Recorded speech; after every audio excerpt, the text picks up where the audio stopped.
खैबर पख्तूनख्वा एक बार फिर लाइमलाइट में है।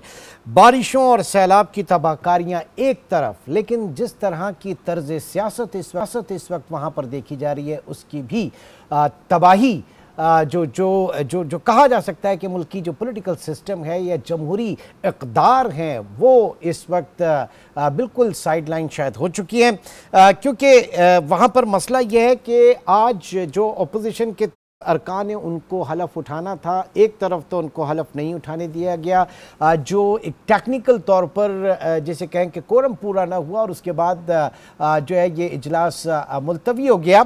और उसके साथ साथ इसका पूरा का पूरा क्रेडिट जो है वो वहाँ के वज़ीर आला लेते नज़र आए, जिन्होंने कहा कि हमने कहा था कि हम जो है अपोजिशन के लोगों को हलफ बर्दारी नहीं होने देंगे। और दूसरी तरफ अपने ही जो PTI के नाराज़ अरकान हैं, सेनेट इलेक्शन में उनके खिलाफ PTI की जो हुकूमत है उसने अपोजिशन से हाथ मिला लिया है। ये किस तरह की तर्ज सियासत है, वहाँ पर क्या चल रहा है, इसके ऊपर मैं बात करूँगा। ब्यूरो चीफ पेशावर इस वक्त हमारे साथ मौजूद हैं। फरजाना, बहुत शुक्रिया आपके वक्त का। सबसे पहले तो जानना चाहेंगे असल मामला क्या है, क्या चल रहा है इस वक्त KP की सियासत में? कुछ समझ से बालतर रही चीज़ें, क्योंकि सियासी अक़दार, क्योंकि सेनेटर इरफान सिद्दीकी जो हैं उन्होंने भी इसके ऊपर बड़ा एतराज़ किया कि जो जमहूरी इक़दार हैं उनको बालाए ताक रखा गया। क्या देख रही हैं आप? जी बिल्कुल इमरान, बहुत शुक्रिया। ये एक सिचुएशन जो है वो क्रिएट हो गई है खैबर पख्तूनख्वा में इस वक्त, जहां पर के तहरीक इंसाफ की हुकूमत है। और तहरीक इंसाफ को अगर आप असम्बली में देखें तो वो एक भरपूर अक्सरियत, 2/3 अक्सरियत के साथ भी मौजूद है। उसके मुकाबले में मखसूस नशिस्तें मिलने से पहले अपोजिशन की जो तादाद थी वो आटे में नमक के बराबर थी। अभी उनको तकरीबन 53 लोग इनफैक्ट मिल गए हैं। लेकिन अगर आप ये देखें कि खैबर पख्तूनख्वा में जो अक्सरियती जमात है वो उसके अपने लोग, आपने इरफान सलीम की मिसाल दी कि वो कहते नजर आ रहे हैं कि ये आइन की जो बालादस्ती थी उसको ख़त्म करने की कोशिश है। वो अपने ही लोगों पर उंगलियां उठाते नजर आते हैं, वो अपने ही वजीर आला के खिलाफ बात कर रहे हैं, वो अपने ही मुशीर इत्तलात के खिलाफ बात कर रहे हैं, उन पर इल्ज़ामात लगा रहे हैं। सारी पार्टी तकरीबन एक दूसरे को जो है, एक तरफ एक गद्दार कह रहा है, दूसरे को गद्दार कह रहा है। तो कोई अजीब ही सी एक सिचुएशन जो है वो क्रिएट हो गई है। और वो क्रिएट उस वक्त हुई है कि जो 1 साल पहले सेनेट के लिए जो लिस्ट दी गई थी उसको एकदम से तब्दील कर दिया गया और उसमें कुछ नामों को हटाकर, कुछ नामों को कम करके ये कहा गया कि अब बस यही लोग जो हैं वो हमारे सेनेट के इलेक्शन के लिए उम्मीदवार होंगे और जो बाकी लोग हैं वो अपने पेपर विड्रॉ कर लेंगे, जिसको 5 लोगों ने मानने से इनकार कर दिया। और आपने देखा कि मुख्तलिफ TV चैनल्स पर बरमला इजहार भी करते नजर आते हैं कि ये जो फहरिस्त लाई गई है, जिसको कहा गया है कि ये अडियाला जेल से लाई गई है, इनफैक्ट ये खान साहब की लिस्ट नहीं है और ये खुद से बनाई गई है। और ये भी वो इल्ज़ाम लगाते नजर आते हैं कि ये एस्टेब्लिशमेंट के कुछ मोहरे हैं हमारी पार्टी के अंदर जो ये सारा खेल खेल रहे हैं। क्योंकि जो 3 नाम हैं जिनको जितवाने की कोशिश की जाएगी, चाहे वो इनके पास है एक नाम या फिर आप अपोजिशन की बात कर ले, तो वो यही कहते नजर आते हैं कि ये सब जिन 3 लोगों को जितवाने की कोशिश की जाएगी ये एस्टेब्लिशमेंट के मोहरे हैं और हम अपोजिशन को जितवाने के लिए क्यों बात कर रहे हैं। और इमरान, ये बात भी सही है कि जब आपके पास 92 लोग मौजूद हैं तो आप तो खुद इलेक्शन लड़ सकते हैं, आप अपनी सीटें 2 टेक्नोक्रेट 2 खवातीन निकाल सकते हैं, आप जनरल सीट्स भी निकाल सकते हैं। तो फिर आप क्यों 5, 6 और 5 के फार्मूले पर जा रहे हैं? तो बेसिकली ये एक मसला है जो इस वक्त खैबर पख्तूनख्वा को दरपेश है। अच्छा, इससे वहाँ का जो पॉलिटिकल सिस्टम है वो कितना बदजन हुआ है इस तमाम मामले को, या इसको मिसहैंडल आप कहेंगी कि क्या आपकी नज़र में ये?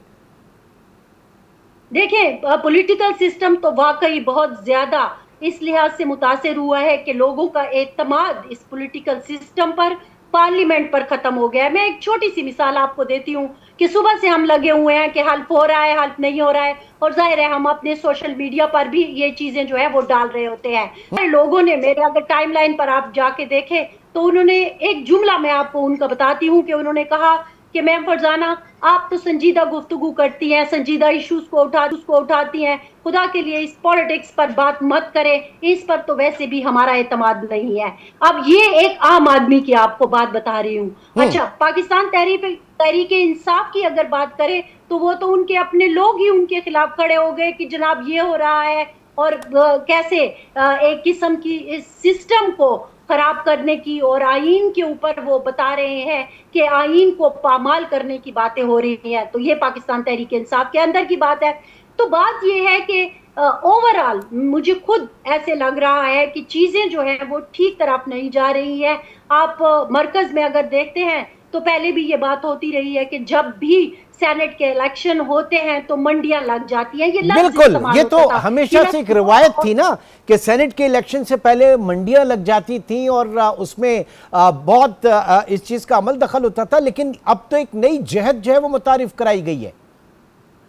जी बिल्कुल, और यही वो पॉइंट है कि वो जो लफ्ज इस्तेमाल होता था वो आप और मैं नहीं करते थे कि मंडियां लग गई हैं, वो यही पॉलिटिकल पार्टीज एक दूसरे की वीडियोस रिलीज करती थी, वो बैग्स सामने आ जाते थे नोटों से भरे हुए, वो लोग सामने आ जाते थे जिन्होंने लिया होता था पैसा या दिया होता था, बहुत सारी चीजें जो थी वो मंजर आम पर आ जाती थी। लेकिन अब जो वजीर आला साहब है, बड़ी दिलचस्प सूरत हाल उस वक्त पैदा हो गई इमरान, कि जब वजीर आला साहब एक तरफ ये कहते नजर आए कि आज मैंने जिनको हल्फ नहीं लेने दिया अपनी असम्बली में वो गैर आईनी एक काम था और हमारी नशिस्तें छीनी गई थी, इसलिए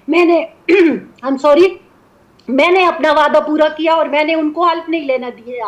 और फिर वही वजीर आला थोड़ी देर के बाद उसी खैबर पख्तूनख्वा असेंबली में बैठ जाते हैं और अपोजिशन के साथ 6 और 5 के फार्मूले को तय करते नजर आते हैं कि कल इसे किस तरह मुमकिन बनाएंगे। तो आप सूरत हाल देख लें कि ये हो क्या रहा है। नहीं तो हो सकता है उनके लिए भी नहीं, उनके लिए भी आगे कुआं पीछे खाई का मामला हो ना, अपनी साख बचानी है। अगर आज अगर ये वाला पैंतरा है जनाब कि मैंने हलफ नहीं लेने दिया, तो अपनी साख भी तो बचानी है। जी, अपनी साख तो देखिए, साख क्या बचानी है कि साख तो दाव पर अब लग गई ना, कि आपके अपने अंदर के लोग खड़े होकर इस तरह की बातें और आपके ऊपर उंगलियां उठाना शुरू कर दे। लेकिन मैं आपको ये आज करना चाह रही थी, वो जो हमने कहा ना कि सेनेट में मंडियां लग जाती है, हाँ। तो इसका अपोजिशन लीडर भी और खैबर पख्तूनख्वा के वजीर आला अली अमीन गंडापुर साहब भी ये जवाब देते नजर आते हैं कि ये जो हम 6 और 5 का फार्मूला तय कर रहे हैं और इसके मुताबिक सेनेट का इलेक्शन कराना चाहते हैं, तो इसकी बुनियादी वजह यही है कि हम नहीं चाहते कि ये मंडियां लगे। लेकिन बहरहाल पस मंजर में मतलब हमारे सामने आए वो कुछ और है। आप देख रहे हैं, आपको भी पता है, मुझे भी पता है, सबको पता है कि कहानी असल में क्या है। अच्छा, अब ये बताइए, ये इन 30 अरकान के बाद क्या कोई तब्दीली बड़ी आप देख सकती हैं? एक तो ये पॉइंट, और फिर दूसरा ये जो नाराज अरकान हैं, क्योंकि कहीं ना कहीं मामला ये ऐसे दबेगा नहीं। आप उनके हुकूमत के साथ मिलके या ऑपोजिशन के साथ मिलके जो है वो ये इलेक्शन भी करवा देंगे, लेकिन उसके बाद क्या आप समझते हैं कि यहाँ से डाइवर्जन शुरू होगा और ये जो नाराज अरकान हैं ये एक बड़ी दरार डाल सकते हैं उस पूरे सिस्टम में वहाँ पर PTI के अंदर? ये हमारी पेशन गोइयां बहुत ज्यादा हैं और एजम्पशंस हैं जो हम बहुत देर से दे रहे हैं, लेकिन मेरा ख्याल में हमें कल के दिन का इंतजार कर लेना चाहिए इस सवाल के जवाब के हसूल के लिए, क्योंकि कल का दिन हमारे लिए बहुत सारी चीजों पर वो जो पर्दे पड़े हुए हैं या परत दर परत बहुत सारे मामलात हैं, उनमें से उनको बहुत सारी चीजों को सामने लाने का सबब बन जाएगा। अगर तो वजीर आला और अपोजिशन ने या हुकूमत और अपोजिशन ने जो तय किया है रिजल्ट उसके मुताबिक आता है कल के इलेक्शन का, तो फिर मामला एक और होगा। लेकिन अगर बीच में ये जो नाराज उम्मीदवार हैं सेनेट के, पाकिस्तान तहरीक इंसाफ से ताल्लुक रखने वाले, अगर इनको नहीं बिठा पाते आज और कल ये इलेक्शन में आते हैं और इनमें से कोई जीत जाता है, तो फिर आप कह सकते हैं कि वजीर आला के लिए एक मुश्किल वक्त जो है वो शुरू हो जाएगा। लेकिन मेरे ख्याल में ये सारी अभी अजम्पशन है, कल हमें पता चलेगा कि असल हकीकत क्या है और वाकई क्या PTI के अपने लोग PTI को डंट लगाने में कामयाब हो सकते हैं या नहीं हो सकते हैं, इसका जवाब हमें कल मिलेगा। यानी कल आप समझती हैं कि दूध का दूध और पानी का पानी हो जाएगा? जी बिल्कुल, बहुत सारी चीज़ों से पर्दा भी उठ जाएगा और बहुत सारे हक़ाइक़ हैं, वो भी सामने आ जाएँगे और पता चल जाएगा कि ये जो लोग अभी तक इतने दावे कर रहे हैं कि नहीं, हम खान साहब के नज़रिए के साथ हैं, हम्म। हम अगर अपनी हुकूमत की बात नहीं मान रहे हैं और हम अपने इलेक्शन विथड्रॉ नहीं कर रहे हैं, तो इसका मतलब ये है कि हम नज़रिए को लेके चलने वाले लोग हैं। तो फिर कल पता चल जाएगा कि मज़ीद कितने लोग हैं जो नज़रिए को लेके चलने वाले हैं या वाक़ई वज़ीर आला खैबर पख्तूनख्वा की हैसियत कमज़ोर होती जा रही है, उसके साथ लोग नहीं हैं। इन सारी बातों का जवाब मेरे ख़्याल में हमें कल ठीक मिलेगा। है, यानी लिटमस टेस्ट जो है वो कल ही होगा और कल जो है वो देखना होगा कि पाकिस्तान तहरीक-ए-इंसाफ की हुकूमत, उनकी मौजूदा हुकूमत, बिलखुसूस अली अमीन गंडापुर वज़ीर आला खैबर पख्तूनख्वा, उनका सियासी मुस्तक़बिल क्या होगा और PTI के अंदर जो खैबर पख्तूनख्वा का जो सूबा है वहाँ पर सियासत किस तरीके से आगे बढ़ती है। बहुत बहुत शुक्रिया, हमारे साथ मौजूद थी ब्यूरो चीफ पेशावर फरजाना अली।